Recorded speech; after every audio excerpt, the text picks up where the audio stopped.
it's time to begin. Nobody looked up. Hey, how you doing?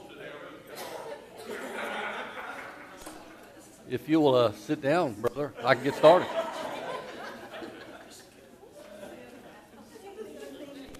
Around like he owns the place.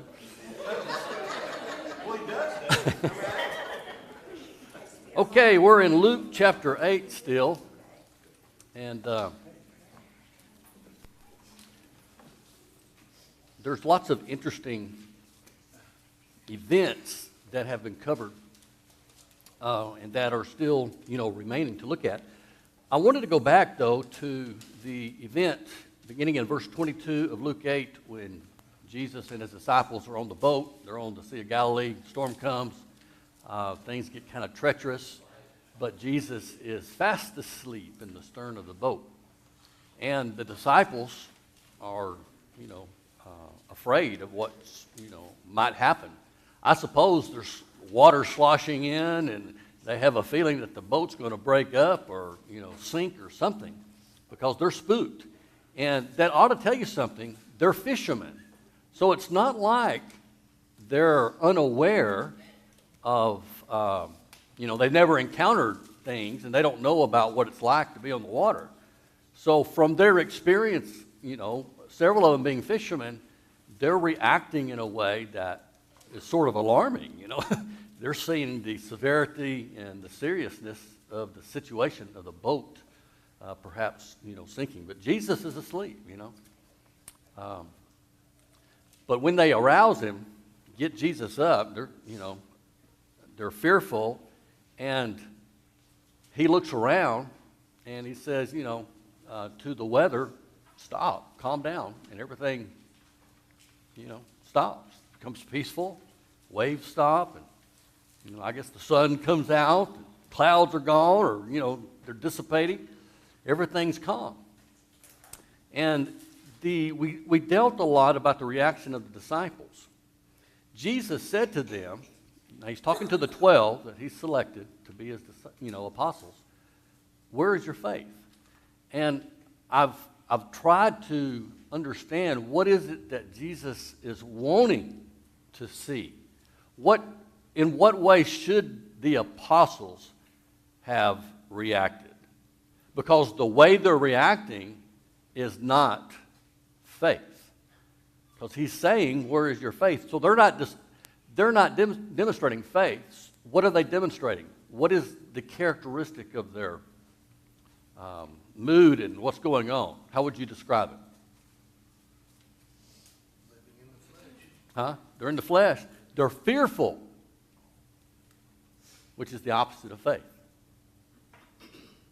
That's really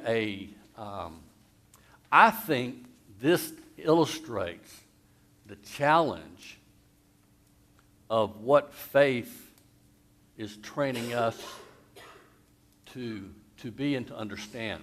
How many times in whatever situation we have acted like the apostles?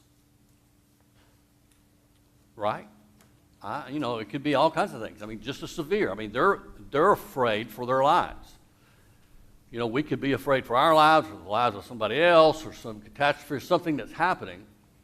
And it wouldn't be heartless of Jesus to say, where is what? Your faith. I don't think that would be showing lack in compassion or that Jesus doesn't understand. And it's not heartless of him, but he is drawing out in us a way of looking at things as we are connected to him.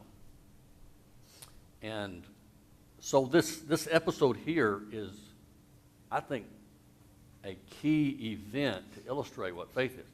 And there's several episodes here, these events, that are going to illustrate what faith. So this is an object lesson. If you want to talk about what faith, what's the meaning of faith? Well, look at this. Okay, it's an object lesson. It's something that's being demonstrated. Now, Dallas made an astute observation last week. Think of us sometimes, how we understand that we should have faith. And so when someone's going through a trial, we say, hang in there, persevere, have faith. But when the trial is our experience, we give good advice, but we don't follow it, right? Because when we give advice and try to encourage, sometimes we don't have skin in the game. That was his words. It's kind of a different thing when you have skin in the game. When it's you that's going through the crisis. And it's kind of like, I'm good at telling others how to be, what the word says, exercise faith. But if I'm in the situation, Jesus is telling me, where is your faith? We need to remember that. Yes, Connie. I think it's also good to know that, like, when something happens suddenly, it's normal to have that reaction. Mm-hmm. Then we should stop for a second and say, well, I don't really have to be afraid, because it's normal. I mean, I don't think anybody could help it if somebody was just going to hurt you, not to have that instant fear. Then you have to kind of revert it over and say, and trust that God's going to get you through it. Yeah. It's just. It's a different situation. Yeah. I think you're right. I think Jesus is trying to change us, our reaction to things. Yeah, we react automatically in certain ways, but perhaps Jesus is training us to react in different ways, to be not reactive to events, but responding to them in the right way. Yes. I just thought about something. Through Jesus' life, he's going through things and experiencing the same things as a human being as that we experience. Yeah. And how he reacts to those things is the example that we should follow. The only time that I can really pinpoint a time when he's fearful is when he's in the Garden of Gethsemane. Yeah. prior to, and what does he do? He prays. Yeah, he prays. And I think. And he asks a request, I don't, take this cup from me, but That's the only Yeah. time I can think that he's truly fearful Right. for what's going to happen to him. But he knows what's going to happen to him, which is, I guess, a little bit different than the fear that we have. yeah, There's a great parallel also between what should be and what often is. yeah, As I said, we do tend to react, but I do believe that we can train ourselves through study and through growing stronger in our faith to where we don't react. yeah. I kind of like what Connie said is that, yeah, maybe from a human point of view and the way that we've always done things, we react a certain way, but we catch ourselves and remind ourselves, that we're going to be fine. We'll persevere through it. Also, I wonder, when he was, like he said, when he was right before he was crucified, he said, take this cup from me. I wonder if it wasn't so much fearful as dreading it, just not wanting to have to happen, not wanting to go through it. It could be one of, on both. Now, yeah. If you know you got something going to happen, you dread it. Yeah, I think just a part of it. So he says, where is your faith? And they were afraid, and they marveled, saying to one another. Now their fear is different. The word fear has somewhat of a two-sided, it's a coin with two sides. It's like the word test and tempt. Okay? When am I tested by God? Or is this a temptation? Okay? The context determines what the situation is. And here we have the idea that they were afraid, but when Jesus calmed the storm, that fear no longer was in regard to their catastrophe, their imminent, loss of life or whatever might happen. But now it was toward who? Jesus. But notice the word marvel used with that too. The word fear, I don't think this means that they, I think what it means is the idea of fear God and keep His commandments. They came into a real understanding and reverence that grew in regard to who Jesus is. We fear God, but perfect love casts out fear. Now, there's fear that some will have because they're going to meet God in judgment, and it will be a day of condemnation, his wrath. But we're not going to have that day for us. We have respect for God. We have reverence for him. We're walking with him. And so that love that we have, we're not fearful. He's our Father, you see. Jesus is our mediator. So there's a different attitude that Christians have than what others might have. Yes? About how big do you think the boat was? Well, you know, I've been to Israel and I've seen a fishing boat of the first century, and I think, Jonathan, didn't y'all see that? It's a little rickety thing. I mean, it wasn't that big. I mean, it's like a John boat, right? Big enough to hold 12 people. But this one must have been of a bigger size, I think, because it does indicate He's asleep. that, let me see, and they went and woke him, well, so let's go across the lake, and he fell asleep in a storm. Yeah, I was thinking that, I think another gospel says he went into the stern. Right. So it almost looks like it's a bigger boat that would handle more passengers, and then it might be, you know, there's those boats that have like a little place that you can go down under, but it's not a big boat, but it's enough that you can kind of get out from the elements inside. The Chosen series pictures it as just like a John boat, just big enough for 12 people to Yeah, get in. yeah. And that's Yeah. too small. It seems. But evidently, you know, I don't know, Jesus is not afraid of anything, you know? So he's asleep, rocking on the water. He can sleep through anything. But the thing is, Dallas, you weren't here when I was crediting you with the skin in the game, so you missed all that. You might want to look at the recording later. But, I mean, we really ripped it apart, you know what I mean? So, they were afraid and they marveled, saying to one another. See, I think this fear and marveling, they have gotten a sense, a bigger, broader, deeper sense of who this is that's with them.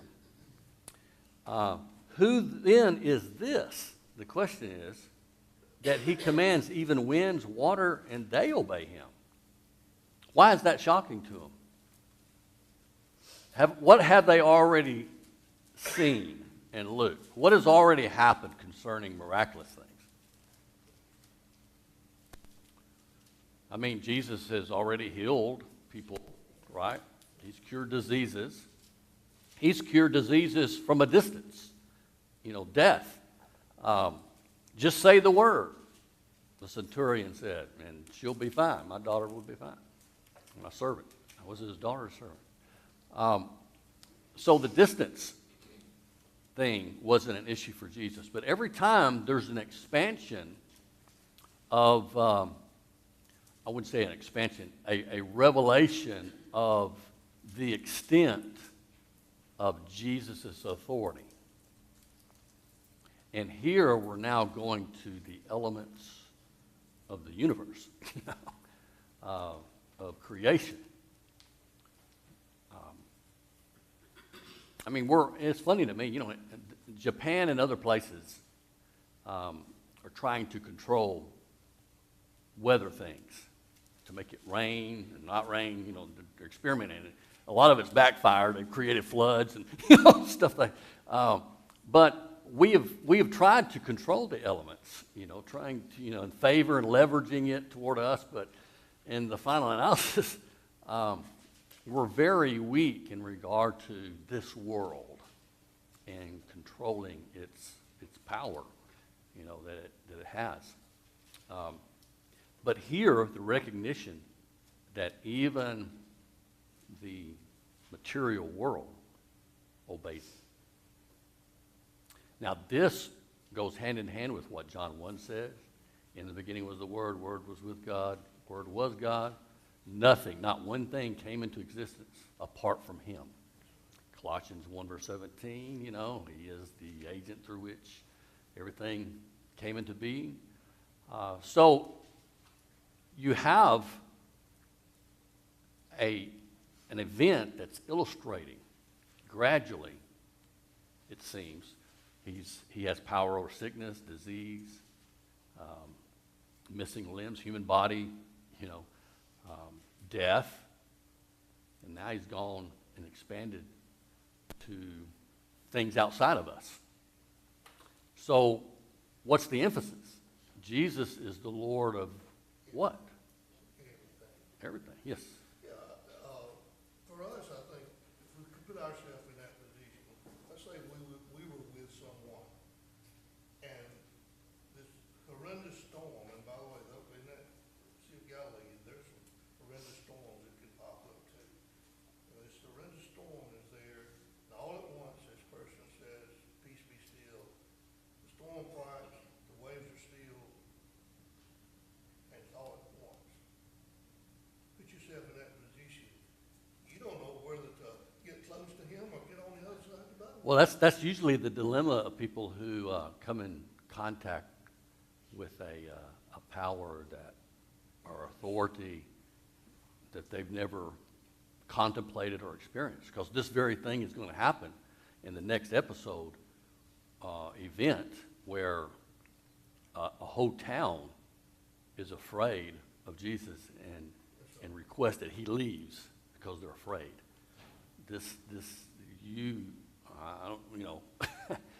And we'll look at that in just a second. Yeah, Yes. one thing, just a quick note of the size of that boat. When we were there,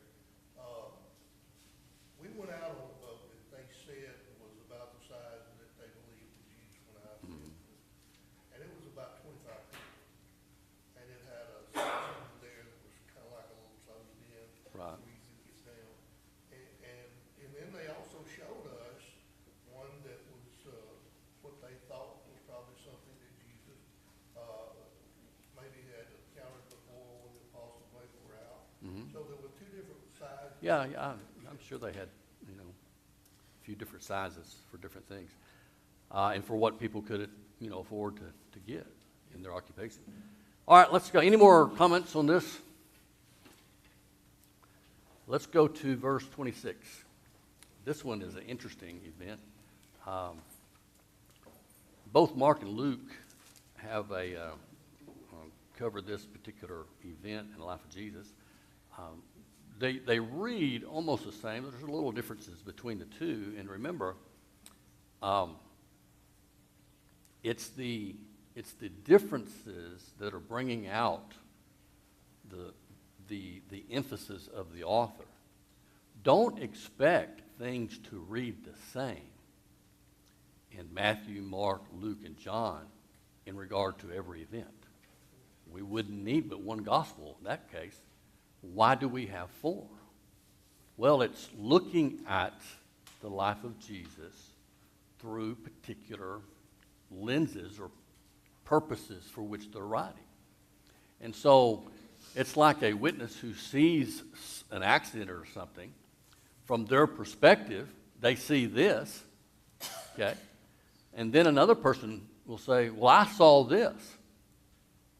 And you go, well, you saw this, but you didn't see that? How come you didn't see the same thing that they saw? Well, we understand that. It's because they were at different points of view.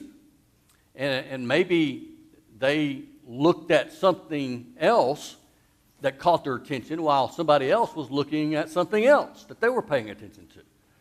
So it's not contradictions. It's perspective and view from a certain point of view. That's the way the Gospels are written, not to give us four identical accounts of Jesus. They are four witnesses of Jesus with specific purposes. And we've covered this a lot. We've already have indicated that Gospel of Luke is reaching out and targeting who? What's Luke's interest? From what we've already read, what's his interest that the others, it's not that they are interested in what Luke is that they have another purpose in their writing, presentation of Jesus. I think, I was sitting here thinking about that because, as you said, different people have different perspective. And coming from where I came, it can be occupational. Mhm, Okay? yeah. And the way that people relay stories and understand them by having multiple accounts of this, it reaches different groups of people because of the way it's presented. Right. And there's a reason in which it's framed the way that it's written. If it's written for the Jews, like it seems Matthew is, and one of the characteristics of the Gospel of Matthew is what? Why would we determine it seems to be catering to a Jewish audience? Well, all the quotations in fulfillment. We call it the fulfillment formula. Isaiah, this fulfills what Isaiah said, and da-da-da-da. That's all. It's not like the others don't have that, but Matthew has a lot of it. And the scathing rebuke in Matthew 23, which is unique to Matthew. You hypocrites, you Pharisees, all this stuff. So from those particular things, it becomes very much we become aware of the purpose of why Matthew is writing, what he's presenting. So Luke has a different emphasis. He's connecting with those who are the outcasts. Who are they? Well, there's a big label for them, sinners. And women, the poor. All these things are highlighted. It's the marginalized that are being brought and elevated. Zacchaeus. There's events in Luke that aren't found in the other places. Why did they choose these? Well, I know the Holy Spirit led him to do it, but that's not what I'm asking. I'm saying, why did the Holy Spirit do it? Focuses on more of the Gentiles. Yeah, the Gentiles are prevalent. Yeah. All those who are praised are not Jewish people. I haven't seen faith like this in all of Israel. Wow, did you see this guy's faith? Do you think that this might be, that Luke's gospel might be a synopsis of what Paul preached in different places? I think so. I think, Luke was closely affiliated with yeah, Paul. just like Mark was closely affiliated with Peter. Yeah. Yeah, no doubt about it. So, and the reason I say that is because my interest is not parallel. In other words, Matthew says this, and here's what we have here, and we're kind of harmonizing on making a thing. My interest is, what is Luke wanting us to understand about Jesus' spiritual things from the way he records the event? See, critics of the Bible talk about contradictions. There's no contradictions. It's point of reference. It's really sad that they understand that, but since it's the Bible, they take free rein trying to uproot it, criticize it. So in verse 26, did I say? Yes. Then they sailed to the country of the Gerasenes. So they're going all across. Yeah, if that's Dan up here, Sea of Galilee, they're going this way. Okay. That's where the Gerasenes are, on the east side, which is opposite Galilee. When Jesus had stepped out on the land, there met him a man from the city who had demons. For a long time he had worn no clothes, and he had not lived in a house, but among the tombs. Now, when you read this, you're thinking to yourself, you don't want to say it out loud, because, people might say you're being kind of harsh, but I know what you're thinking. This is odd. Right? This is odd. Well, I think it's meant to illustrate the oddity of what's going on. Walking Dead. Yeah. Southern would be he's crazy as a run over a dog. Do what? Southern would be he's crazy as a run over a dog. That's right, right. Now, oftentimes when the Bible describes somebody as naked, it means they don't have their outer robe on. It's just the tight linen tunic that they have underneath. It's kind of like, their underwear. That's considered naked from the biblical point of view. But at other times, it could be a reference to being completely naked.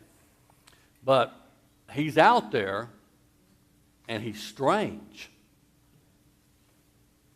And I think the Bible wants you to see it as strange, not as something to, I don't know, not have any opinion about. That's him, and he's chosen to live that way. It's okay.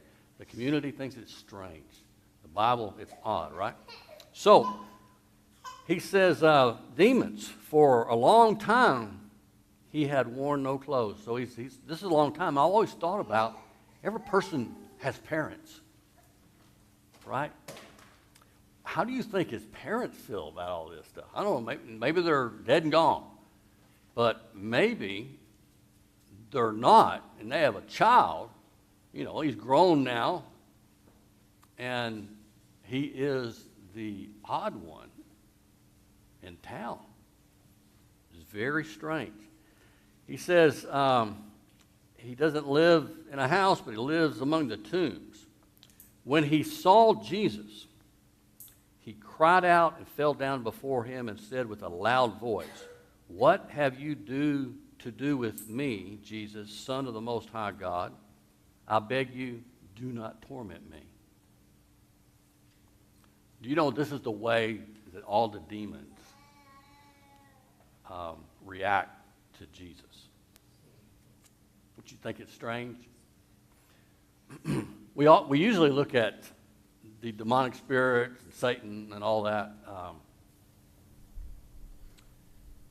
as being these beings who are deceiving human beings and all that. But there's one thing that they know that's true, and they say it every time. It's one thing that they don't lie about. And what is that? Who Jesus is, his identity. They never lie about that. Now, who are the people who lie about it? Religious people or people in general. Isn't that interesting? I've always found it odd with those who are caught up in the occult and demonic things. How come they don't listen to what they say about Jesus? I've always thought that was kind of odd, you know. Isn't it? I mean, it seems like a contradiction or a paradox to me. The demons, the ones that you seem to idolize, they're saying, you know, Jesus is the Christ, the Son of God. That's what they say all the time. Now, Jesus doesn't accept their affirmation. Even though they're speaking the truth, it's not a legitimate affirmation of him because of who they are. But they're fearful, yeah. He always tells them to be quiet. And they're always fearful, and they come to him, and the first thing that they're worried about is what? What's their fear? They're going to be tormented. Now, I don't know. You know, the study of demons in the Bible is a very interesting study. We're given some highlights here and there, but it's a whole different spiritual, you know, world that we're not. At least I don't have a full understanding of it. But I do know that they evidently can be tormented. And there's some fear about what's referred to as the abyss. And they recognize that the one who has the power to torment them, to send them away into the abyss, or grant them permission, or whatever, it is totally left up to who? Jesus. It's totally left up to them. They have no say in the matter. They can't contradict what he says. They can't decide, well, Jesus, you know, you're sending us, we're not going to go. There is no option whatsoever that's indicated in Jesus' relationship. Or, you know, the relationship may not be the right word, but Jesus' encounter, or their encounter with Jesus. This is being emphasized here in the text. Every time the demons come, they have a great fear. Evil's afraid of Jesus, but then people encounter evil and they're not afraid. Yeah. I mean, Yeah, they're afraid of the wrong thing, you know, in a sense. Yeah, people are contradictory. They're they're full of contradictions because they have sin in their lives. And so this guy comes to Jesus. He pleads with Jesus. They recognize him as Jesus, the Son of the Most High God. I beg you, do not torment me. For he had commanded the unclean spirit to come out of the man. For many at time it had seized him. He was kept under guard and bound with chains and shackles, but he would break the bonds and be driven by the demon into the desert. There is one thing that, you think about, are there any benefits that demonic possession gave anybody? Well, I mean, the guy was strong. Gave him, superordinary strength. But, what superpower was that? What did that accomplish? The reason I say that is there's so much talk, with all the Marvel shows and stuff, superpowers, what's your superpower and all this stuff. Well, what's the superpower of the demonic spirits? Well, they have some super, human strength. But from all indications, everything is detrimental, that the demons have is detrimental to the human being. Because he's out here being driven against his own, it looks like the demon is in charge of the individual. And what the demon does to him is not something that's a benefit to the human being. I think that's important for us to understand about sin in the demonic world. There is no benefit to the human being in regard to evil. No benefit. Yes? The chains and shackles, is that literally talking about metal material? Yeah. Is that in the original language of me? Yes, chains and then rope. They tried everything that they had. But I don't care how strong you are. I've witnessed people break handcuffs, break out the handcuffs. But the people that were doing it were demonstration team. They would always put duct tape around the wrists. Yeah. Because it would damage. Oh, yeah, I'm sure he was damaged. Yeah, they're damaging his body. Even though he's doing this with all this strength, they're doing it to damage and hurt. Yeah. And evidently they delight in that kind of thing. That's what evil delights in that. Yes? Does this mean that he had been possessed more than one time? It was a continuous... It looks like it's been a long possession. Yeah. And it looks like it was a possession that kept adding demons for whatever reason. So the question's interesting. I don't know if I have the answer to that, but it says he's been in this condition a long time. Well, having been struck by lightning back in 1981, I can tell you there's no superpowers that you gain from being struck by lightning. You didn't become the Flash or anything? I've been waiting all these years, it hasn't happened. Well, your hair is the superpower. Yeah. Trivia, yeah. What? This group, of course, when asked about who they are and their legion, they're given a descriptive name. Is that true with all the demons, or have you noticed any other? It, To me, it seems to me that all the demons that encounter Jesus, acknowledge who he is. There's an acknowledgement, affirmation. Even in James, you recall James talking about faith and works, and that just to say one believes in God is not what faith is. It's got to be accompanied with works. The demons also believe that God is one, and they shudder. It's terror on their part.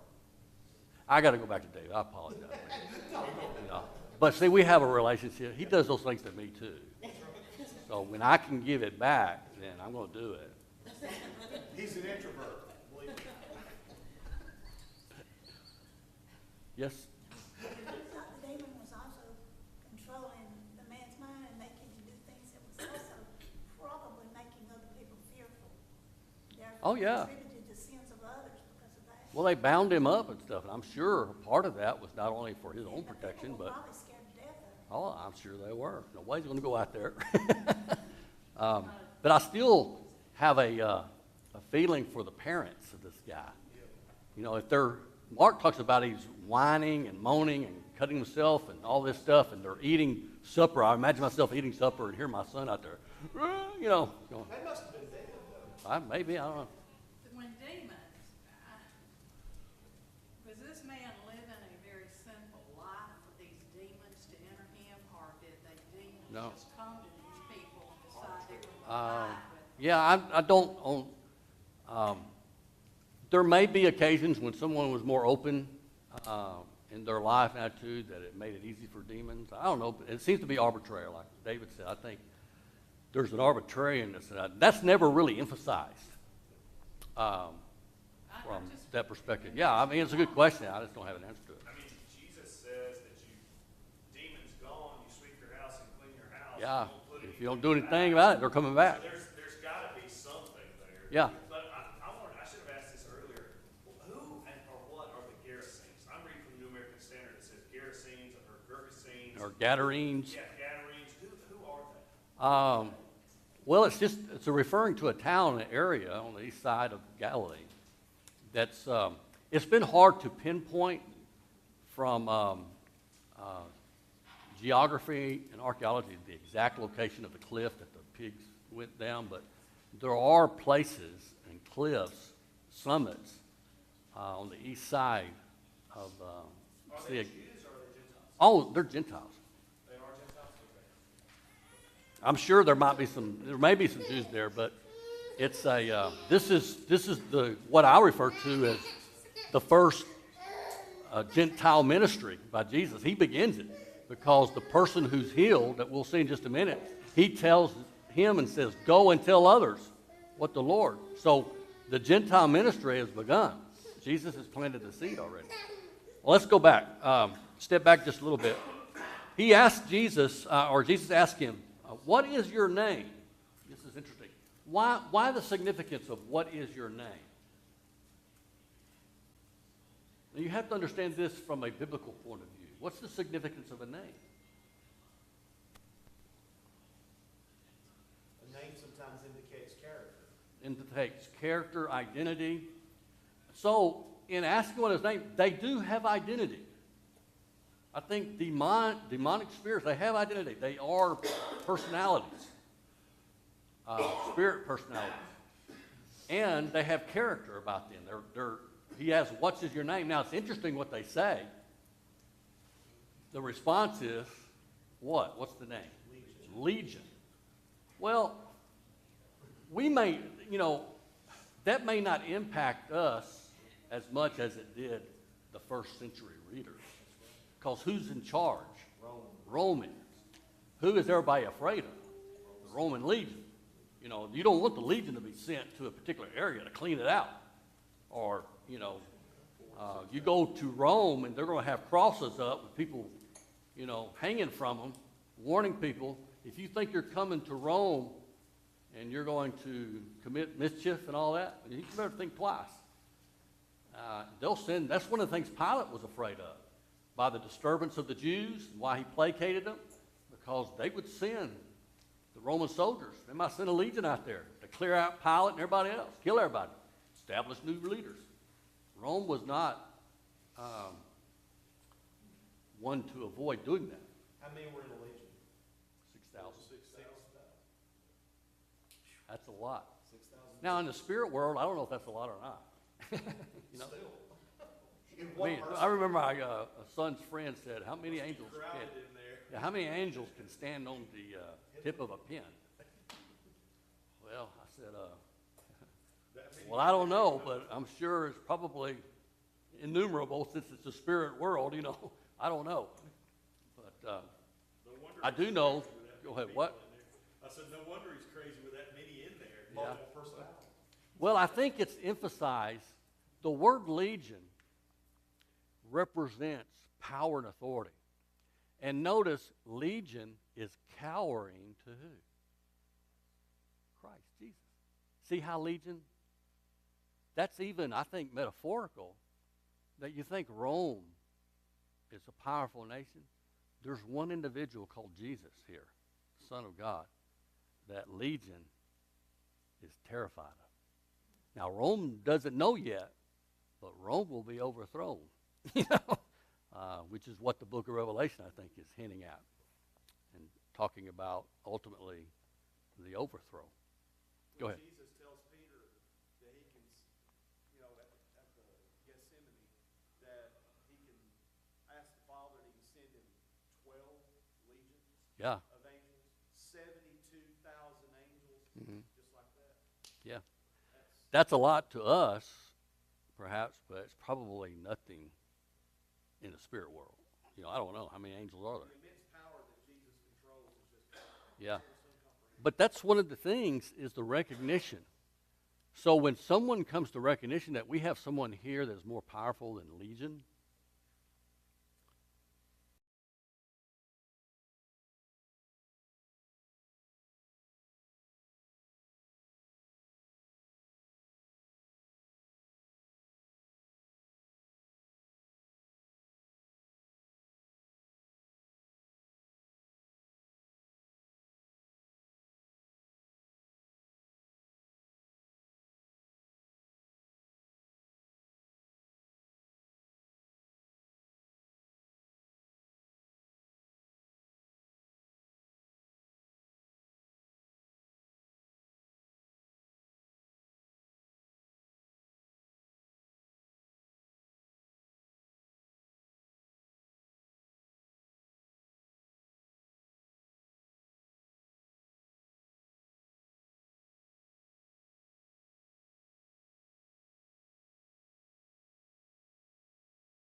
the wholeness of the man, the redemption in the sense of the man, was more valuable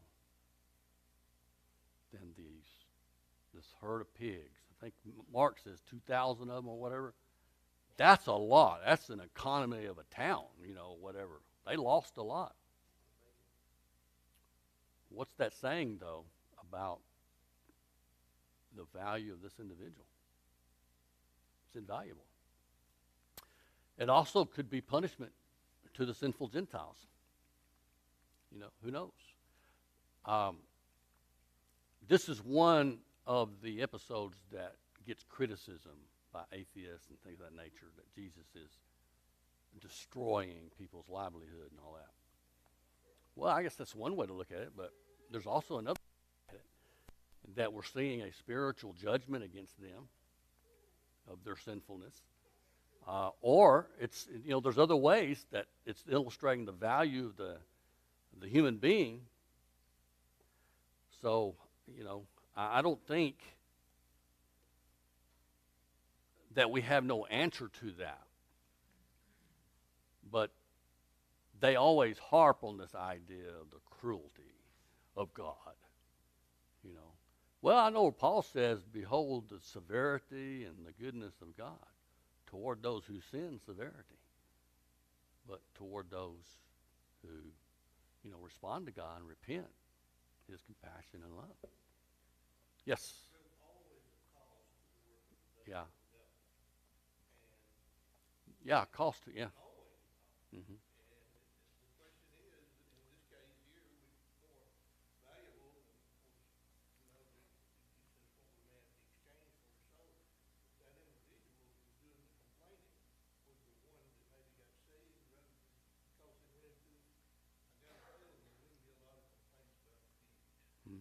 Now, it says that the people who saw him were afraid.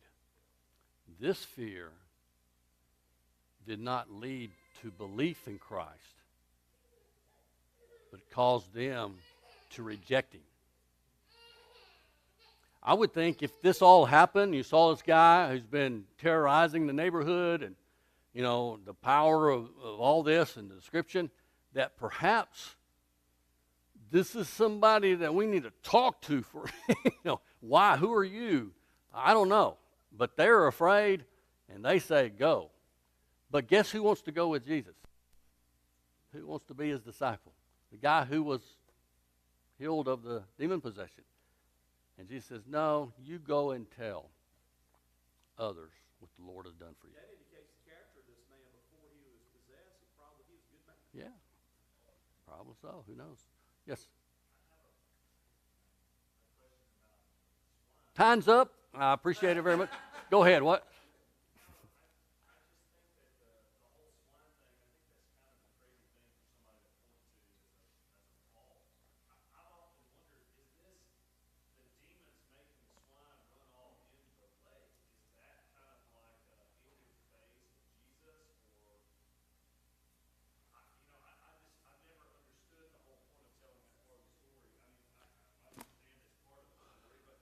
Well, I think it illustrates the destructiveness of demons. Whatever they possess, there's no benefit. It's destructive. And so we have an illustration of that, and of course it also illustrates it's a Gentile territory because they have pigs, herds of pigs. A lot of good stuff here, so we'll pick it up next time. One more question.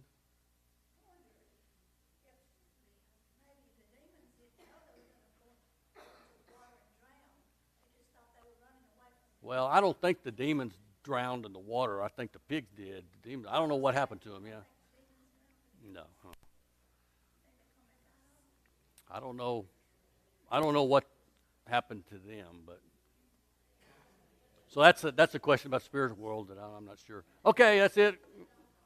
Adios. Be back here in 30 seconds. You know I love you, man.